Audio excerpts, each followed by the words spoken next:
Press the bell icon of the ePathshala channel and never miss another update. So again we are back with a new series of this chapter. दोस्तों class जो 12th है उसका जो second chapter है India वाली book का वो हम स्टार्ट कर रहे हैं। इसमें हम MCQ से रिलेटेड क्वेश्चन इसमें देखेंगे जिसे आप बहुविकल्पीय प्रश्न बोलते हैं। एक दल का प्रभुत्व का दौर यानी कि वन पार्टी डोमिनेंस से रिलेटेड हम MCQ क्वेश्चन इसके अंदर देखेंगे। मेरा नाम विजय है और आपका ई पाठशाला में बहुत बहुत स्वागत है। तो सबसे पहला क्वेश्चन हम देखें, क्योंकि इस चैप्टर के अंदर एक दल का प्रभुत्व का केंद्र का मतलब यही है किस तरीके से आने वाले 15 साल आज़ादी के बाद जो थे वो पूरी तरीके से एक दल पे ही फेमस थे। तो उसके ऊपर ही हमारा पूरा फोकस है। अगर आपने इस चैप्टर से रिलेटेड वीडियो नहीं देखी है तो आप चैनल पे जाके वॉच कर सकते हैं। आपको वहाँ पे चैनल पे पूरी तरीके से इस चैप्टर से रिलेटेड वीडियो मिल जाएगी। आपको अगर इस चैप्टर से रिलेटेड नोट्स चाहिए तो भी आपको डिस्क्रिप्शन में उसके नोट्स आसानी से अवेलेबल हो जाएंगे। हाँ, अगर आपको 95 प्लस और क्रॉस करने हैं तो आप गाइड या सैम्पल पेपर भी परचेज कर सकते हैं भाई। वो आपके ऊपर है कि आप अपनी मार्केट से परचेज करें या ऑनलाइन परचेज करें, जैसे भी।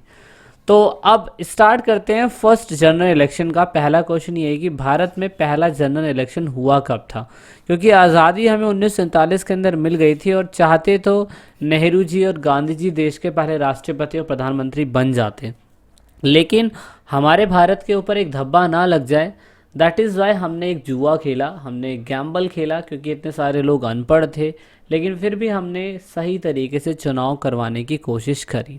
So that is why this is the most important election for R India. So that is why हम बोल सकते हैं बहुत बड़ा जुआ था कि इतने लोगों के बीच में एक इलेक्शन सफलतापूर्वक करवा पाना, है ना, समझ रहे हैं ना।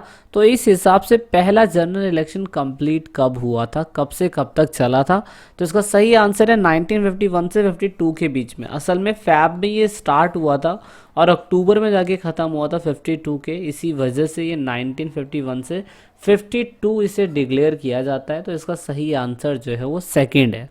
क्वेश्चन नंबर सेकंड की बात कर लेते हैं, भारतीय संविधान लागू कब किया गया। देखिए बहुत से इस क्वेश्चन के अंदर मिथ है बच्चों की कि इफेक्ट में कब आया, कंप्लीट कब हुआ, ये क्वेश्चन इसमें नहीं पूछा हुआ है। इसमें सिर्फ पूछा हुआ है इफेक्ट में कब आया। अब इफेक्ट में कब आया इसका मतलब वो लागू कब हुआ। तो इस हिसाब से आपको जानना है जिस दिन आप रिपब्लिक डे मनाते हैं, यानी कि स्वतंत्रता दिवस नहीं, आप रिपब्लिक डे, जैसे आप गणतंत्र दिवस बोलते हैं। लोगों को स्वतंत्रता और क्या कहते हैं गणतंत्र दिवस में भी काफ़ियों को अंतर नहीं पता है। तो आपको बता दूं स्वतंत्रता दिवस हमारा इंडिपेंडेंस डे है, जो 15 अगस्त 1947 में जो हमें आज़ादी मिली थी, और गणतंत्र दिवस यानी कि रिपब्लिक डे जिस दिन हमने अपने संविधान को इफेक्ट में लाया था। सो दैट इज़ वाई 26 जनवरी 1950 इसका आंसर है। गणतंत्र का मतलब आपको शब्द से ही पता चलता होगा कि देश को गढ़ा जाना, एक ऐसा तंत्र जिसको गढ़ा जा चुका है, लिखा जा चुका है, तो वो गणतंत्र है। इसलिए हमने इसे गणतंत्र दिवस का नाम दिया 26 जनवरी 1950 में। अब हमने 26 जनवरी 1950 में इसको क्यों लागू करा, इसके पीछे बहुत तगड़ा इतिहास है, हिस्ट्री है। वो हमने वीडियो के अंदर काफ़ी अच्छे तरीके से एक्सप्लेन किया हुआ है कि भाई क्या इसके पीछे इतिहास था। तो इतना हम इसमें नहीं बताएंगे, लेकिन इसका सही आंसर 26 जनवरी 1950 यानी कि सेकंड का जो क्वेश्चन था उसका थर्ड ऑप्शन बिल्कुल सही रहेगा। लागू कब हुआ, इफेक्ट में कब आया, ये पूछा गया है। नेक्स्ट क्वेश्चन, पहले आम चुनाव के अंदर विच party won the second largest number in Lok Sabha seat in first general election. देखो यहाँ पे सेकेंड लार्जेस्ट पार्टी क्यों हमें जानना ज़रूरी है। पहला चुनाव हुआ तो all we know that Congress party एक ऐसी पार्टी है जो पूरे के पूरे क्या कहते हैं इंडिया के अंदर फेमस थी और उनके चेहरे बहुत फेमस थे। लेकिन जो सेकंड पार्टी है ना, अब सोचिए इतने फेमस होने के बाद भी सेकंड पार्टी जो थी वो सीटें लेके आई थी। तो ऐसी कौन सी पार्टी थी जो उस समय पे भी सीटें लेके आई थी, तो बहुत बड़ी बात है कम्युनिस्ट पार्टी ऑफ इंडिया, जिसे आप CPI बोलते हैं। ये उस टाइम पे पार्टी के सामने एक मैं कह सकता हूँ विपक्ष बन के खड़ी हुई थी और उनको लगता था कि कांग्रेस सरकार सही तरीके से नीतियों को इम्प्लीमेंट नहीं कर रही है, देश चलाने का मौका कम्युनिस्ट पार्टी ऑफ इंडिया को मिलना चाहिए, आप देख सकते हैं। तो इस तरीके से सेकंड ऑप्शन इसका सही रहेगा। और यहाँ पे दूसरी सबसे बड़ी पार्टी जो सबसे ज़्यादा सीटें लेके आई थी पहले लोकसभा इलेक्शन में, फर्स्ट जनरल इलेक्शन में, वो कम्युनिस्ट पार्टी ऑफ इंडिया, जिसे आप सीपीआई बोलते हैं। Okay, so my 1 marks question is also including to you all the guys. आपको ये बताना है कि सीपीआई पार्टी के फाउंडर कौन थे, है ना। आप थोड़ा सा इस पर भी अवेयर रहेंगे, बहुत अच्छा रहेगा आपके लिए कि फाउंडर कौन थे, आप इससे फाइंड आउट कर सकते हैं। क्वेश्चन नंबर 4 की बात कर लेते हैं। In democracy people use their power through the. देखो, भारत के अंदर ना शक्तियां अगर किसी को मिलती है तो उसका कोई ना कोई स्रोत होता है। कहने का मतलब, अगर पहला जनरल इलेक्शन 1951 से 52 के बीच में आया तो जो भी सरकार जीत के आई थी, जो भी पार्टी जीत के आई थी, फिर वही देश में राज करेगी और फिर उसके पास क्या होगी, उसके पास शक्ति होगी। अभी शक्ति उसके पास आई कहाँ से, तो आई उसे इलेक्शन के थ्रू। जब उसने इलेक्शन जीता, सभी पार्टी ने जनता के बीच में अपना मत रखा, अपनी बातें रखी और यहाँ पे जनता जो है उनकी बातों से अट्रैक्ट हो पाई, इसी वजह से उन्होंने उनको वोट दिया। और जो पार्टी जीत के आ जाती सत्ता में, उसको शक्ति का उपयोग करने का सबसे ज़्यादा यूज़ मिल जाता है। तो इस तरीके से चुनाव भारत के अंदर, यानी कि चुनाव लोकतंत्र के अंदर एक ऐसा जरिया है जिससे आप बहुत आसानी से चीज़ों को बहुत कहते हैं कि शक्तियों का यूज़ कर सकते हैं। नेक्स्ट क्वेश्चन की बात करेंगे। पहले 3 लोकसभा चुनाव में कांग्रेस पार्टी का नेतृत्व किसने किया था? पहले 3 मतलब समझ रहे ना, यानी कि पहले 3 पार्टियों के अंदर जो भी लोकसभा का इलेक्शन हुआ था उसकी लीडरशिप या लीड किसने किया था, कौन से बंदे ने किया था? नेहरू जी ने, गांधी जी ने, इंदिरा गांधी जी ने या श्यामा प्रसाद मुखर्जी ने? तो भाई देखिए, पहले 3 इलेक्शन की तो नहीं कह सकता मैं, लेकिन गांधी जी आज़ादी के बाद मर गए थे, है ना। इंदिरा गांधी जी उनकी बेटी थी और श्यामा प्रसाद मुखर्जी बहुत अलग ही थे। तो सिंपल सी बात है, पहले 3 इलेक्शन में जो नेतृत्व किया था वो पंडित जवाहरलाल नेहरू जी ने किया था। 92 के अंदर क्या कहते हैं आपका चाइना से युद्ध हो गया था और युद्ध होने के बाद फिर तो आपको पता है कि फिर 1964 में उनकी डेथ हो गई थी, है ना। तो लेकिन पहले 3 इलेक्शन तक तो जवाहरलाल नेहरू जी ही हेड बने रहे थे कांग्रेस पार्टी के। नेक्स्ट क्वेश्चन है, पहला चुनाव जब भारत के अंदर हुआ था तो फर्स्ट चीफ इलेक्शन कमिश्नर था, है ना। चीफ इलेक्शन, जब चीफ जस्टिस जितनी पोस्ट मान सकते हैं, चीफ इलेक्शन कमिश्नर एक ऐसा व्यक्ति होता है जो भारत के अंदर लोकसभा यानी कि एमपी के इलेक्शन करवाता है, एमएलए के इलेक्शन करवाता है, काउंसलर जिसे आप पार्षद बोलते हैं उसके इलेक्शन तक ये करवाता है। तो इस तरीके से चुनाव आयोग जो है, वो पहला चुनाव आयोग कौन था वो हमें बताना है। तो यहाँ पे पहला चुनाव आयोग जिसने भारत में सफल लोकतंत्र होने के बाद भारत में पहला जनरल इलेक्शन करवाया था 1951 से 52 के बीच में, तो वो बंदा जो है आप देख सकते हैं सुकुमार सेन। ये हमने अपनी वीडियो के अंदर भी बताया हुआ है कि पहला व्यक्ति जो है वो ये था। और पहली लेडी जो थी, लेडी, वो भी हमने बताई हुई है कि पहली लेडी जो चीफ इलेक्शन कमिश्नर बनी थी वो कौन थी। आप फाइंड आउट कर सकते हैं, आप हमारी वीडियो देख सकते हैं, आपको उसमें मिल जाएगा। और या तो आप विकिपीडिया पे भी सर्च कर सकते हैं कि पहली lady election commissioner of India कौन थी। ओके, क्वेश्चन नंबर 7 की बात कर लेते हैं। यहाँ पे निम्नलिखित में से ऐसा कौन सा राज्य है जहां चुनाव जीतने के बाद, पहला आम चुनाव जीतने के बाद भी सत्ता लेके सरकार बनाने वाला कांग्रेस पार्टी वो एक जगह पे वोट नहीं ला पाई थी, मतलब वहाँ पे उनकी सीटें ही नहीं आई थी। वो कौन सा प्लेस है इनमें से? तो उड़ीसा है भाई, ज़्यादा सोचने की ज़रूरत नहीं है इसके लिए, तो आपने वीडियो देखी होगी, तो उड़ीसा मैंने बताया भी था।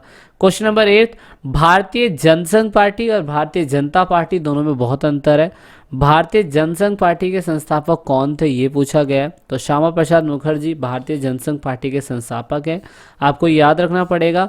अच्छा, भारतीय जनसंघ पार्टी के संस्थापक तो हैं, लेकिन भारतीय जनसंघ पार्टी मैं कह सकता हूँ कि स्टैब्लिश कब हुई थी, आपको ये बताना कौन से ईयर के अंदर वो स्टैब्लिश हुई थी। ओके, नेक्स्ट क्वेश्चन 9, किस राजनीतिक दल ने पहली बार एक देश एक संस्कृति और एक नेशन यानी कि 1 कंट्री 1 कल्चर और 1 नेशन की बात करी थी और इस पर जोर दिया था पहली बार? वो थी भारतीय जनसंघ पार्टी। यानी कि भारतीय जनसंघ जो है उसने सबसे पहले ये सोच रखी थी कि एक संस्कृति, एक देश और एक नेशन। तो ये क्या कहते हैं, पहली सोच ये लेके आए थे। तो इसका आंसर ये है। क्वेश्चन नंबर 10 की बात कर लेते हैं। यहाँ पे भारतीय संविधान सभा द्वारा जो संविधान था उस पर साइन कब हुए थे और तैयार कब हुआ था। तो ये तो हमें पता है कि भारत की जो कॉन्स्टिट्यूशन है, भारत का जो बुक है, यानी कि जिससे हमारा पूरा देश चल रहा है, उसको कॉन्स्टिट्यूट असेंबली के द्वारा ही बनाया गया है। अब अगर कॉन्स्टिट्यूट असेंबली के द्वारा बनाया गया है तो उस पर सभी लोगों ने बनाने के बाद 2 साल 11 महीने 18 दिन लिए थे और फिर साइन किए। साइन करने के लिए कौन सी डेट तय करी गई? तो साइन करने का मतलब था 26 नवंबर 1949, यानी कि 1949। इस दिन सभी लोगों ने, संविधान सभा ने संविधान बना के तैयार कर दिया और उस पर साइन कर दिया, लेकिन इफेक्ट में 26 जनवरी 1950 में आया।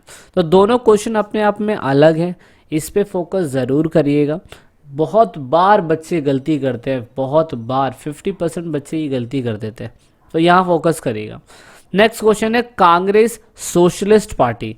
कांग्रेस स्वतंत्र पार्टी, स्वराज पार्टी, बहुत सारी पार्टियां बनी थी उस टाइम पे, लेकिन कांग्रेस सोशलिस्ट पार्टी जो है उसके संस्थापक कौन थे?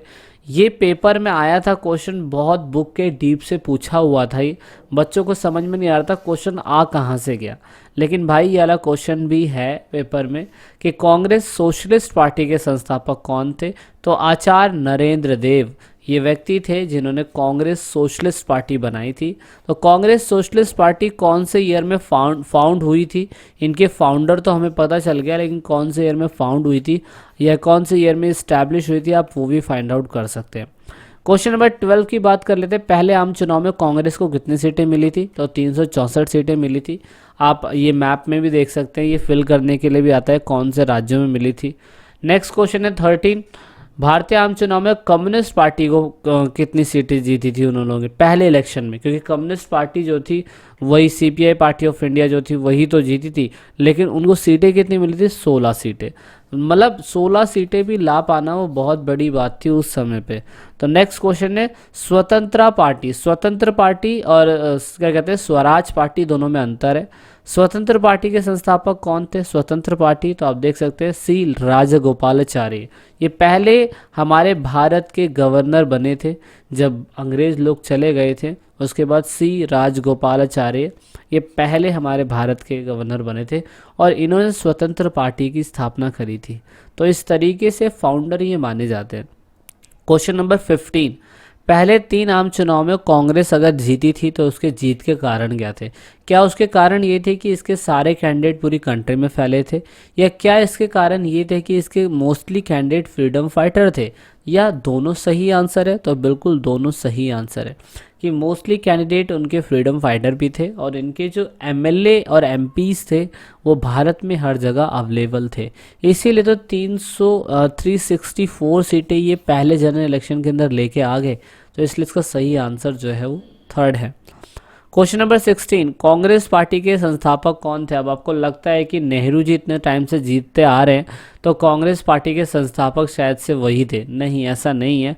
कांग्रेस पार्टी के संस्थापक कोई और थे और कांग्रेस पार्टी की स्थापना बहुत साल पहले ही हो चुकी थी। और कांग्रेस पार्टी की स्थापना कब हुई थी? दिसंबर 1885 में। तो ये आपको फोकस करना है। और कांग्रेस पार्टी को बनाया किसने था? आपको उसका नाम लिख के दिखाना है कमेंट के अंदर, बताना ये कि कांग्रेस पार्टी को बनाया किसने था। ठीक है ना, ये मोस्ट इंपॉर्टेंट क्वेश्चन है आपके लिए कि कांग्रेस पार्टी को बनाया किसने था। तो ये 16 क्वेश्चन का क्वेश्चन नंबर 3rd है।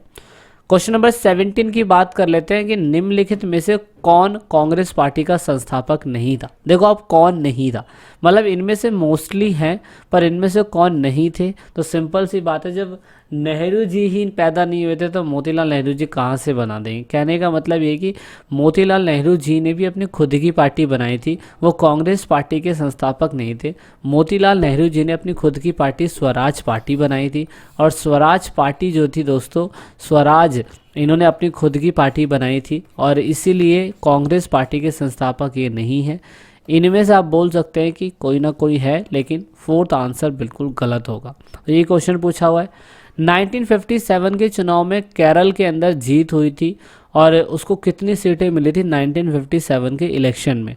बहुत बड़ी बात है कि दूसरा जनरल इलेक्शन जो है यहाँ पे हुआ था और उसके बाद यहाँ पे आप देख सकते हैं कि कांग्रेस में केरल पार्टी को जीत नहीं मिली थी। केरल के अंदर कांग्रेस पार्टी को जीत नहीं मिली थी और केरल के अंदर अपनी खुद की पार्टी बनी थी और यहाँ पे कितनी सीटें जीते थे वो लोग, वो भी इम्पोर्टेंट था। लेकिन कौन सी पार्टी जीती थी केरल के अंदर वो आपको जानना ज़रूरी है। उसे आप कम्युनिस्ट पार्टी बोलते हैं, ठीक है ना। कम्युनिस्ट पार्टी जो है वो केरल के अंदर 1957 इलेक्शन में अच्छी सीटें लेके आई थी और कांग्रेस को वहाँ सीटें नहीं मिली थी।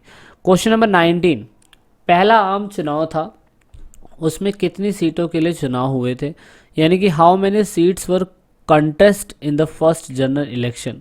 यानी कि जब पहला आम चुनाव हुआ था, तो अब देखिए एट प्रेजेंट टाइम हमारे भारत में एमपी यानी कि लोकसभा की सीटों को चुनने के लिए 543 सीटों पे इलेक्शन होते हैं। लेकिन पहले आम चुनाव के अंदर 543 सीटों पे इलेक्शन नहीं हुए थे। पहले आम चुनाव में 489 हिस्सों पे इलेक्शन हुए थे।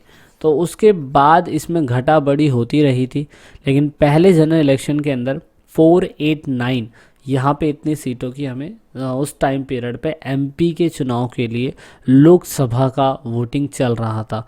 अब ये क्वेश्चन 6,40,000 का क्वेश्चन है। ये 6,40,000 के क्वेश्चन में आया था केबीसी के क्वेश्चन के अंदर, और यहाँ पे ये पूछा गया था कि जब पहला आम चुनाव हुआ था तो उस समय ईवीएम मशीन तो नहीं थी, तो उसमें कितनी स्टील की पेटियाँ लगी थी, क्योंकि स्टील की पेटियाँ जो थी वो उस टाइम पीरियड पे बहुत ज़्यादा लगी थी, क्योंकि पहला जनरल इलेक्शन था, सिस्टम समझ में नहीं आ रहा था। तो स्टील की पेटी का सिंपल सा फॉर्मूला ये था कि 3 स्टील की 4 स्टील की पेटियां होंगी। जो बंदा जहाँ पे भी वोट डालना चाहता है स्लिप होती थी और आप स्लिप उस पेटियों के अंदर डाल देते थे। तो ये पेटियां जो स्टील की बनी थी ना, वो बहुत सारी पेटियां लगी थी। तो असल में कितनी पेटियां लगी थी, ये छोटे लेवल में मैंने 12th के लेवल में बता दिया, आपकी बुक के अंदर है 20 लाख पेटियां लगी थी। और केबीसी के अंदर क्वेश्चन ये आया था, अगर 20 लाख पेटियां लगी थी तो 20 लाख पेटियों को बनाने के लिए, स्टील की पेटियों को बनाने के लिए कौन सी अथॉरिटी को या कौन सी कंपनी को ये कॉन्ट्रैक्ट दिया गया था। तो वो तो माला माल होगी भाई, बिल्कुल सी बात है, 20 लाख पेटियां बना के। तो ये 6,40,000 का क्वेश्चन एमसीक्यू के अंदर आया था, मतलब केबीसी के अंदर क्वेश्चन सोच लीजिए क्वेश्चन आया था। तो इसीलिए आपके लिए तो कितना इंपॉर्टेंट होगा। आप चाहे तो ये 6,40,000 का क्वेश्चन फाइंड आउट कर सकते हैं कि कंपनी को, कौन सी कंपनी को ये पेटी बनाने के लिए काम दिया गया था। So this is all the 20 question, important question of this chapter. आपको हमारा काम कैसा लगा, रिस्पॉन्स ज़रूर करिएगा। चैनल पे नए हैं तो सब्सक्राइब आवर चैनल, क्योंकि पढ़ेगा इंडिया जब भी बढ़ेगा India. This is it in this video. तो लास्ट में दोस्तों, अगर आप वीडियो को देख रहे हैं और ई पाठशाला चैनल के आप सब्सक्राइबर हैं या नए सब्सक्राइबर हैं, तो ई पाठशाला की टीम से आप सभी को यही रिक्वेस्ट है कि आप इन सभी वीडियो को अपने दोस्तों के साथ शेयर ज़रूर करें और कोशिश करें कि आप दूसरों को शेयर करवाने के लिए बोलें, क्योंकि आप जितना वीडियो को शेयर करेंगे उतना ही हम और लोगों की मदद कर पाएंगे, क्योंकि पढ़ेगा इंडिया जब भी बढ़ेगा इंडिया। तो वीडियो के लास्ट में वीडियो को एंड तक देखने के लिए, चैनल को सपोर्ट करने के लिए बहुत बहुत धन्यवाद। जय हिंद, जय भारत।